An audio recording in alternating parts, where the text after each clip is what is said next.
We now live in an economy where the average CEO makes more before lunch than a minimum wage earner makes in a year.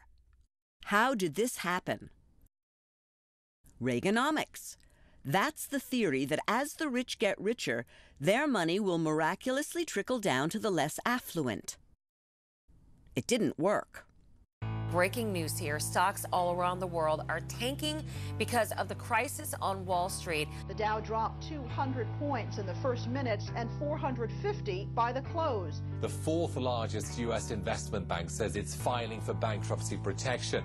The lethal double whammy of Reaganomics and deregulation led us to the current economic crisis.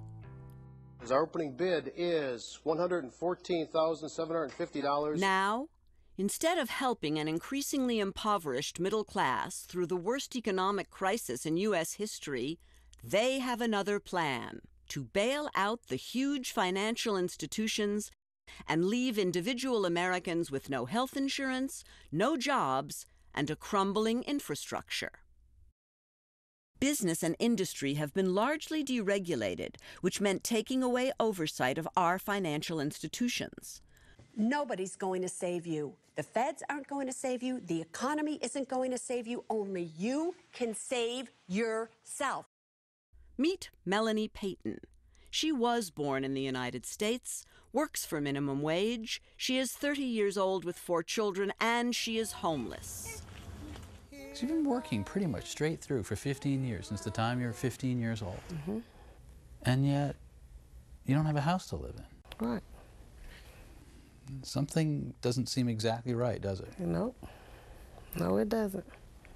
There's a lot of people out here that really need that extra couple of cents.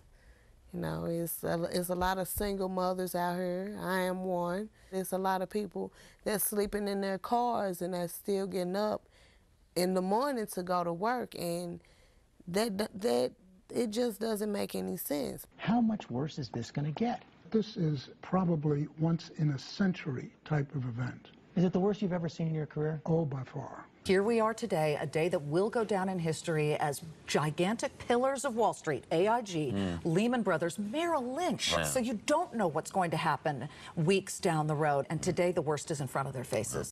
What are we supposed to do if the cost of living is getting higher, but we're not making enough money? It makes me very angry, but I mean, only thing I can do is vote, you know, so I make sure I'm at the polls to vote. Remember, Melanie, when you vote. Remember all the Melanies who count their lives in pennies.